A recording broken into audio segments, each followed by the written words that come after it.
Aujourd'hui, je suis chez Shoba. C'est l'un des plus gros développeurs des Émirats Arabes Unis. On me pose souvent plein de questions et souvent les investisseurs de France me posent les mêmes questions. Du coup, j'ai décidé de créer un nouveau format où je me rends directement chez les développeurs et je pose vos questions directement. Pour ceux qui ne me connaissent pas, je m'appelle Agathe. Je vis à Dubaï depuis 2013 et j'y investi depuis une dizaine d'années. Il y a 5 ans, j'ai créé l'agence Dubaï pour accompagner les investisseurs étrangers dans leur parcours d'investissement immobilier ici à Dubaï. Et aujourd'hui, je suis avec Marie de chez Shoba.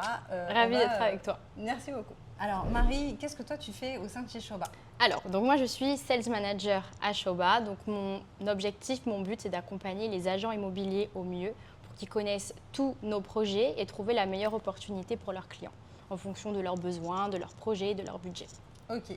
Et du coup, est-ce que tu peux nous présenter brièvement la société Shoba? Alors, donc Shoba, donc notre CEO, donc PNC Menon, donc il a commencé en 1995. Donc, il a commencé à faire le design des palais du sultan de Oman. C'est là d'ailleurs qu'il a eu la nationalité, donc pour toute sa famille aussi. Et ensuite, en 2014, il est donc arrivé à Dubaï et il a commencé à faire cette communauté là où nous sommes aujourd'hui, Shoba Heartland. Et c'est là que tout a commencé pour l'immobilier à Dubaï. Ok. Et du coup, est-ce que tu peux nous expliquer, Shoba, c'est un développeur un petit peu spécial, qu'est-ce qui vous différencie des autres? Alors, qu'est-ce qui nous différencie? Notre objectif numéro 1, c'est d'être le développeur immobilier le plus fiable de tous les Émirats Arabes Unis, mais aussi du monde. Donc, pourquoi on va être les plus fiables? Déjà, on va être les numéros 1 en termes de qualité. Pourquoi? Parce qu'on ne sous-traite pas. On a des usines qui sont ici, à Sharjah. Donc, on va tout faire nous-mêmes. Donc, on a une main à 100% sur toute la qualité, sur toute la construction, sur aussi les délais de livraison. Donc on fait tout in-house, donc ça nous permet d'avoir un contrôle vraiment à 100% sur toute la qualité de tous nos projets et aussi de respecter nos temps de livraison, ce qui est très très important, contrairement à d'autres développeurs qui des fois ont 7 ans de retard, donc je ne les citerai pas. Nous, on livre à l'avance ou à l'heure, mais on n'a pas de retard et ça c'est très très important pour les investisseurs. Ouais, en effet. Du coup, toi qui es sur le marché et qui a vraiment une vue à 360, est-ce que tu peux nous dire quel type de biens se vendent le mieux? Alors les plus rapidement, ça va être les one bed et les two bedroom. Généralement, pourquoi? Parce que c'est ce qui va se louer le plus rapidement et aussi, on ne va pas se mentir, c'est par rapport au budget. Généralement, ça va être les unités les moins chères. Donc, les gens se précipitent beaucoup plus sur les unités avec un budget un peu moins élevé, alors que les autres, on va avoir un temps de réflexion des fois un peu plus grand. Donc, les 3 beds, les penthouses, les villas vont partir un petit peu moins vite. Vous ne faites pas de studio aussi, c'est ça qui est très spécifique chez Shoba. C'est à partir d'une chambre. Ok. Maintenant, est-ce que tu peux me dire par rapport à ton retour d'expérience sur le marché, comment a évolué le prix au mètre carré depuis 2020? Depuis 2020, on va se baser sur cette communauté-là, donc Shoba Heartland. On était sur du 1950 dirhams du square feet et aujourd'hui, on va être à 2650. Donc, on a eu quand même une très très bonne évolution. Mais vraiment, là, je me base sur le prix de Shoba Heartland. Selon toi, justement, aujourd'hui, quels sont les quartiers qui présentent le plus fort potentiel pour des investisseurs? Pas pour y habiter, mais vraiment pour des investisseurs. Pour moi, les quartiers les plus favorables donc pour les investisseurs, comme on a pu voir en fait dans le passé à Dubaï, quand les gens sont arrivés, les premiers qui ont investi, ils ont voulu investir des fois sur Palm Jumeirah, JBR, Marina. Pourquoi? Parce qu'ils avaient la mer, la plage. Donc nous, ce qu'on a voulu faire, c'est qu'on a pris donc, ce waterfront, water view, et on l'a mis à côté de downtown, au centre, donc à Meydan avec notre communauté Shoba Heartland 2. Parce que les propriétés qui vont avoir une water view ou alors un golf view dans une communauté, c'est ce qui va prendre le plus de valeur. Donc pour moi, le quartier le plus prometteur, si on parle de nos projets de Shoba, ça va être sur Meydan avec Heartland 2. Et aussi, on pourra peut-être en parler plus tard de nos derniers projets qui sont à Al Quwain, mais là, on sort de Dubaï. Ok. Par rapport au profil des investisseurs, est-ce que tu as eu des choses aussi qui ont changé sur les dernières années en termes d'âge, nationalité, profil financier, etc. Alors, en termes d'âge, on a eu de plus en plus de jeunes investisseurs, avec depuis en fait, le début de la crypto-monnaie. Tout ça, il y a eu énormément de jeunes investisseurs qui sont venus placer leur argent dans l'immobilier ici à Dubaï. On a aussi beaucoup plus de femmes. Beaucoup plus de femmes indépendantes qui viennent donc investir ici. Et énormément de familles, on a de plus en plus de familles qui viennent s'installer ici, qui achètent des villas. Donc voilà, beaucoup plus de femmes, beaucoup plus de jeunes et de familles. Et est-ce que tu as remarqué qu'il y avait des critères particuliers qui représentaient le critère de décision maximum? Je ne sais pas, le prix, la taille, le quartier, les plans de paiement. Le critère numéro 1 chez les clients, ça va être le retour sur investissement. Évidemment, tout le monde veut investir dans le meilleur projet qui va leur apporter le plus d'argent. Après, bien évidemment, ça va être le budget, parce qu'il faut quand même respecter le budget. Donc, des fois, le client ne pourra pas pousser, donc ça va être un critère très important pour lui, avec du coup le plan de paiement. Forcément, budget et plan de paiement, ça va ensemble. C'est pour ça que nous, on a des plans de paiement qui sont assez flexibles, avec 10% par an, ce qui est super pour le client. Ça va vraiment être les plus gros critères. Budget, plan de paiement, localisation. Et du coup, le plan de paiement, ça se négocie ou c'est fixe? Alors, le plan de paiement, on peut le négocier, mais ça dépend. Si on a des projets qui vont avoir une remise des clés très très proche, malheureusement, on ne va pas pouvoir le changer parce que le plan de paiement qui est déjà fixé, il s'arrête vraiment à la remise des clés. Donc là, malheureusement, on pourra pas. Mais si le projet est livré en 2029, on peut très bien échelonner sur 10% par an, avec aucun problème. On peut aussi négocier le down payment, mais pas sûr. Ça, c'est plus compliqué. C'est plus compliqué. Maintenant, quand on regarde un petit peu l'avenir, la question que j'ai très très souvent, c'est d'après toi, est-ce que les prix vont continuer de monter ou est-ce qu'on est un peu au max? Alors, ici, on est donc sur un marché solide. Bien sûr, les prix augmentent. Je pense qu'ils vont augmenter d'une façon un peu plus stable, d'une façon un peu plus raisonnable. Mais bien sûr, les prix augmentent sur notre communauté de Heartland 2. Donc la dernière livraison sera en 2029 et on fait une estimation de 50% à 70% de capital appreciation. Ah ouais, entre maintenant et la livraison. Donc entre maintenant et la livraison. Et entre 4 ans, vous projetez 50 à 70% de plus-value. Oui. Okay. Donc oui, forcément, les prix vont continuer à augmenter. Et même, on s'en rend compte à la location. Moi, par exemple, mon appartement, tous les ans, il augmente. Chaque année, il n'y a pas une année où j'ai pas d'augmentation de loyer. Donc ça va continuer comme ça, d'une manière stable. C'est un marché solide et il y a de plus en plus de monde qui viennent avec les Golden Visa. Les gens sont intéressés, ils veulent tous investir. Donc les prix ne peuvent que continuer d'augmenter, vu que la demande augmente. Ok, c'est pas moi qui vais te contredire sur ce point. Ici, vous avez une clientèle vous êtes sur un marché très très local avec une clientèle internationale. Oui. Comment vous vous adaptez pour concurrencer des villes comme New York, Paris, Londres, etc. pour des investisseurs qui, eux, peuvent acheter dans le monde entier? Alors nous, c'est très très simple. À Dubaï, il n'y a pas de taxes. Donc c'est la raison la plus importante pour laquelle les investisseurs viennent ici, donc zéro taxe. C'est-à-dire que quand on achète un appartement, on n'aura jamais d'impôt à payer par rapport à notre bien. Si on veut le louer, si on veut le revendre, tout va directement dans la poche de l'investisseur. C'est aussi très très simple d'investir avec un passeport, numéro de téléphone, adresse mail, une adresse postale. On est capable d'acheter un appartement maintenant tout de suite. Dans les autres villes, il y a énormément de démarches administratives à faire. Ici, tout est facilité.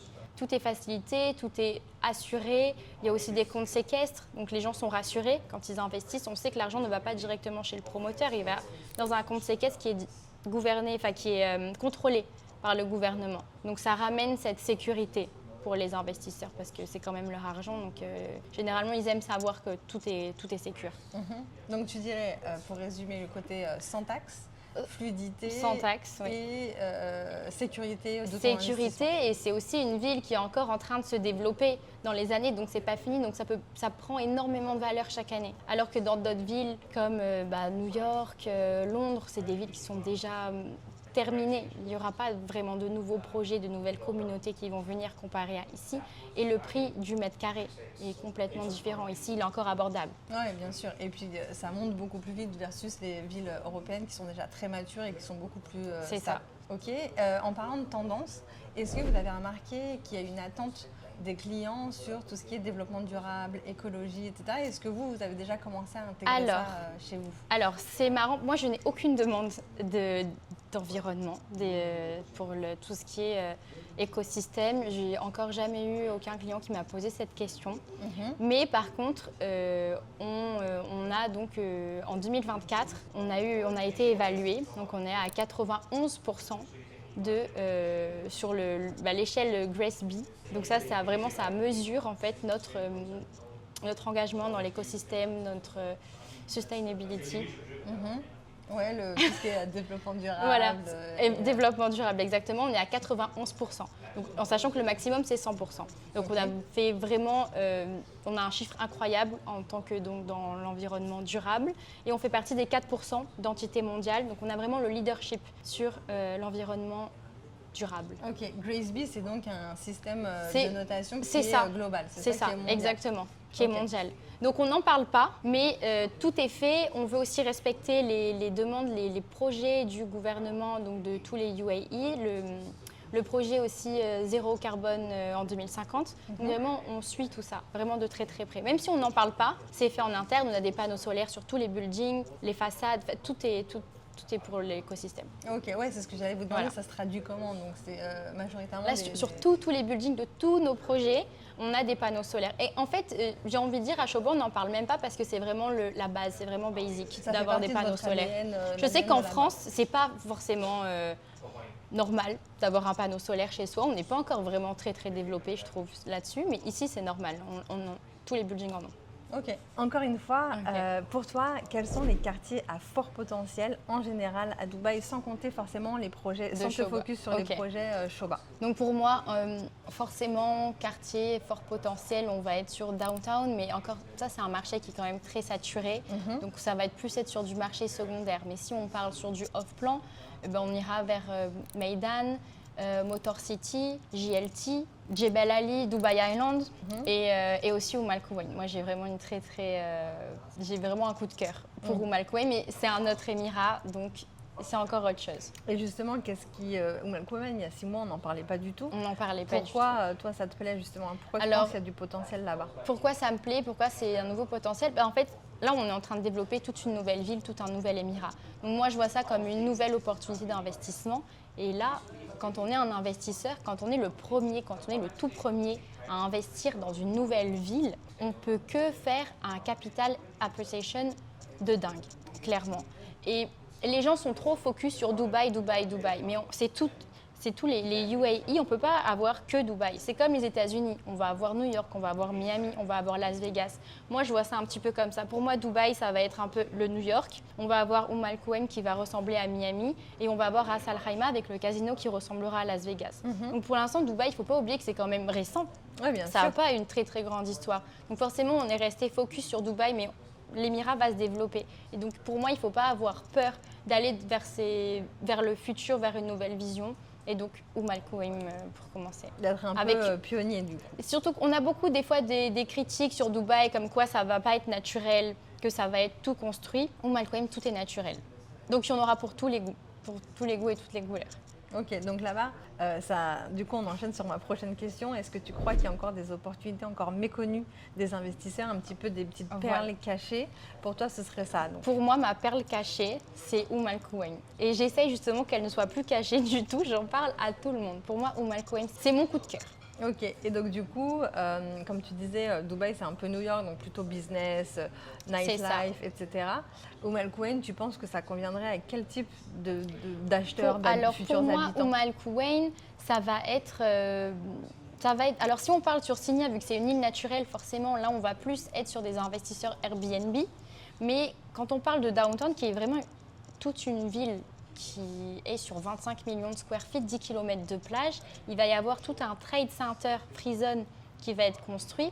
Donc ça va être pour les mêmes personnes qui habitent à Dubaï, mais qui vont travailler à Umm Al Quwain, qui vont décider en fait de vivre dans un endroit où ils peuvent vivre au pied de la plage. Pour moi, c'est exactement pareil. Des familles, des couples, des personnes célibataires. Parce qu'il va y avoir une nouvelle économie. Donc peut-être qu'au début, ce sera plus pour du Airbnb vacancier. Mais à la fin, une fois que la ville sera finie et sera vraiment développée, ce sera pour tout le monde. Donc plutôt des nouveaux résidents, entrepreneurs, mais qui C'est ont ça. envie d'être peut-être un petit peu plus chill, pas le rythme effréné Exactement. de Dubaï. Ok, maintenant on va parler argent et On va budget. parler argent. C'est quoi le ticket d'entrée chez vous pour acheter un appartement? Donc du coup, ce sera one bed direct s'il n'y a pas de studio. C'est ça. C'est quoi vraiment le ticket d'entrée? Le one bed qu'on a, on va partir sur un budget de 1 million de dirhams. Donc ça fait environ un petit peu moins de 250 000 C'est euros ça. au taux actuel. Est-ce que c'est des prix qui se négocient ou c'est le prix, on peut Alors rien non, faire? il faut savoir qu'avec Shoba, il n'y a aucune négociation possible. on ne parle pas de discount. Pourquoi ? Parce qu'on vend de la qualité. On vend de la qualité, on a des projets qui sont exclusifs, on a énormément de demandes. Donc on n'a pas besoin de proposer des offres et des discounts pour attirer les investisseurs parce que les investisseurs viennent de eux-mêmes par rapport à notre réputation et par rapport aux projets qu'on a déjà livrés. C'est comme quand on va chez Hermès ou on va chez Chanel, on ne trouvera jamais de solde. Non, mais on pourtant, trouve même pas de sac à acheter d'ailleurs. mais pourtant, les gens y vont et continuent d'y aller. Ils sont contents de payer le prix fort. Et en plus, chaque année, le prix augmente. Et ça n'empêche pas les gens d'y aller. Alors que quand on va aller chez Michael Kors, je sais pas, Zara, enfin peu importe, il va y avoir des soldes. Mais encore une fois, ce n'est pas la même qualité. Nous, on est vraiment sur du luxe. Si on proposait des discounts, forcément, ça baisserait un peu de qualité, je trouve. Et encore une fois, on aurait pu faire comme d'autres, gonfler les prix pour ensuite proposer un discount et faire que le client soit content. Sauf qu'il ne sait pas, c'est que le prix de base n'était pas le bon. Nous, directement, on met le vrai prix. Ok. Et du coup, même si on paye cash, si j'arrive et que je te dis, moi, le plan de paiement, même si c'est livré dans 4 ans, je paye tout d'un coup, même là, il n'y a pas de discount. Non. Ok, bah, c'est normal, hein, les prime développeurs, ils sont tous un peu comme ça.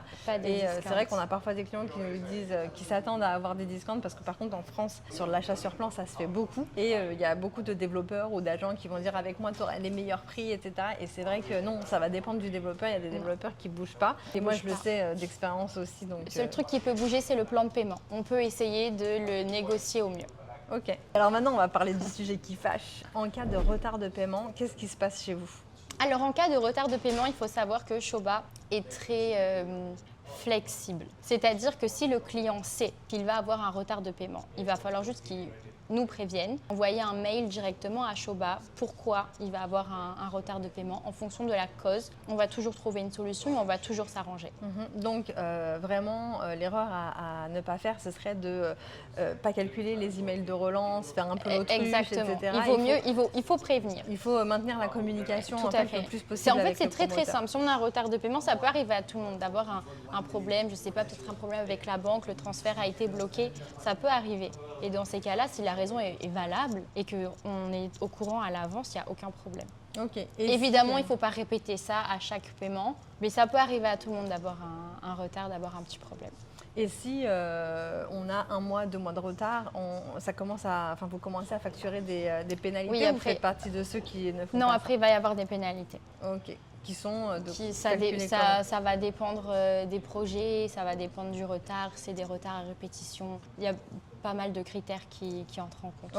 Ok. Bon, de toute façon, quand on voit qu'on ne peut pas payer, effectivement, il vaut mieux essayer de revendre, essayer de trouver une solution, etc. On peut revendre, oui. Ok. En termes de livraison et retard, tu m'as dit que vous n'aviez jamais de retard. Est-ce que c'est vraiment jamais arrivé ou ça fait partie, c'est un argument marketing ? Ce n'est jamais arrivé. Et en plus, même si on ne me croit pas, on n'a qu'à vérifier. Sur les projets qu'on a déjà livrés, on peut trouver toutes les informations sur Internet et vous allez voir que ça a toujours été livré en avance. Et ça, c'est très important. Ok, je voulais savoir, ça c'est une question qui revient tout le temps aussi des investisseurs français, est-ce qu'il y a une garantie décennale sur les logements ? Oui, alors tous nos appartements vont être garantis pendant 10 ans. Donc pendant 10 ans, s'il y a n'importe quel problème de tuyauterie, sauf si évidemment si c'est la personne qui a cassé, par exemple qui a cassé un robinet, là non, ce ne sera pas garanti, mais si ce n'est pas un problème qui est dû au locataire, Shoba prend tout en charge pendant 10 ans. Tout est garanti pendant 10 ans. Tout ce qui est structurel, c'est-à-dire les clims, le mur, etc. Tout, parce qu'il faut savoir, et puis même en fait, Shoba, on a tout un système de contrôle sur toutes les unités, c'est-à-dire que même si toi, tu n'es pas chez toi et qu'il y a un problème, je ne sais pas, de clim, d'eau, peu importe, ça va directement envoyer une notification, tout le système qui est contrôlé, et on va directement régler le problème, même si tu n'es pas chez toi. Ok. Pendant la période de snagging, tu sais, quand on reçoit son appartement et qu'on mentionne toutes les petites rectifications à faire, tout ce qu'on aura relevé, vous êtes obligé de le réparer. Ça prend combien de temps à peu près cette période-là ? Ça va dépendre du client parce que nous, tant que le client n'est pas satisfait, on refait et on refait et on refait. Ok. Donc, quand la remise des clés, donc quand c'est la date de la remise des clés, comment ça va se passer ? On va appeler le client. Si le client n'est pas là, ce sera l'agent, ce sera la personne qui l'aura choisi pour le représenter. Donc, le client va venir avec l'ingénieur. Ils vont faire l'état des lieux. S'il y a des petits défauts, et encore une fois, quand je dis défaut, c'est par exemple une tache de peinture sur le carrelage, parce qu'on n'aura pas de défaut en termes de qualité. Donc s'il y a quelques petits trucs à relever, l'ingénieur va faire une liste avec le client. Il va donc régler ses problèmes dans un délai quand même qui est assez court. Le client va être appelé, il va revenir, il va rechecker. Si jamais ça ne lui convient toujours pas, on refait la liste et on refait et on refait et on refera jusqu'à ce que le client soit satisfait. Ok, bah ça c'est top. Comme ça on est sûr d'avoir quelque chose de parfait, Oui. un résultat parfait. Mais ça prend combien de temps quand même en général en moyenne? On va dire que vous n'avez pas beaucoup de défauts et que vos ouvriers travaillent vite. En moyenne, ça va pas prendre... ça va prendre peut-être moins d'une semaine, quelque chose comme ça. C'est très très rapide. Surtout que c'est vraiment très léger. Ça va être des histoires de peinture, des histoires de petites finitions. Oh ouais, une semaine, donc c'est super raisonnable. Ok. En termes de personnalisation, est-ce que j'ai le choix? Est-ce que je peux vous dire, moi je veux pas ce carrelage, je veux pas ce plan de travail? Non, non, non. Tout est déjà fait. C'est semi-furnished, donc il y aura la cuisine, le sol, tout sera déjà fait. Il n'y a pas de possibilité de personnaliser l'appartement. Par contre, une fois que vous avez les clés, qu'il y a la remise des clés, rien ne vous empêche de changer tout ce que vous voulez. Si justement j'ai envie de changer quelque chose dans l'appartement, est-ce que je dois vous demander la permission ou Non. je peux faire tout ce que je veux? Tout ce que tu veux, sauf détruire les murs porteurs. Ouais, on va éviter, ouais, effectivement. C'est tout. Et du coup, comment je le sais ça? Je dois vous demander une NOC, il y a une procédure, il y a quelque chose? Non, non, non, ça c'est... En fait, vous êtes vraiment propriétaire du bien, donc si vous voulez faire tous les travaux, vous faites tous les travaux. Après, évidemment, il y a les horaires à respecter parce qu'on est dans une communauté, qu'on a des voisins, mais on n'a pas de demande, de démarche à faire. Parce que c'est pas comme si on agrandissait l'appartement, on refait l'intérieur. Donc, à partir du moment où on est propriétaire, en tout cas chez Shoba, ça pose aucun problème, il n'y a pas de... Work permit, parce que chez d'autres développeurs, on a ça, Non, il y a un work permit. il n'y a NOC pas de à demande demander. à faire. Ok, ça marche, super. Est-ce que vous proposez des packages pour meubler justement Oui. ou changer ok. Oui, oui, on propose des packages pour meubler et on propose aussi dans certaines communautés des tours qui vont être fully furnished, donc entièrement meublés, de A à Z. Ok, bah ça c'est top pour les investisseurs qui sont à distance Oui, et qui justement. n'ont pas envie de se casser la tête à le meubler. Ok. Donc moi la plupart de mes clients c'est des gens qui ne sont pas basés à Dubaï. Du coup est-ce qu'il y a un interlocuteur, un point de contact unique pour gérer l'avancement du projet? Donc du coup, le point de contact, ça va être les sales managers de Shoba. On est là pour répondre à toutes les questions, on est sur place. On prend des vidéos si c'est possible, on va update sur la construction. On répond, on est là pour ça. Ça fait partie de notre job. C'est vous qui faites le lien avec l'équipe de construction C'est du ça, coup et oui. le client. Ok. Maintenant, petite question un peu bonus. Oui. Toi, tu es une pro et tu es vraiment sur le marché au cœur de l'action. Est-ce que tu as un conseil à donner aux investisseurs? Alors, si j'avais un conseil à donner aux investisseurs, ce serait de ne pas avoir peur et de prendre le risque déjà d'investir parce que quand on réfléchit trop, on perd des opportunités.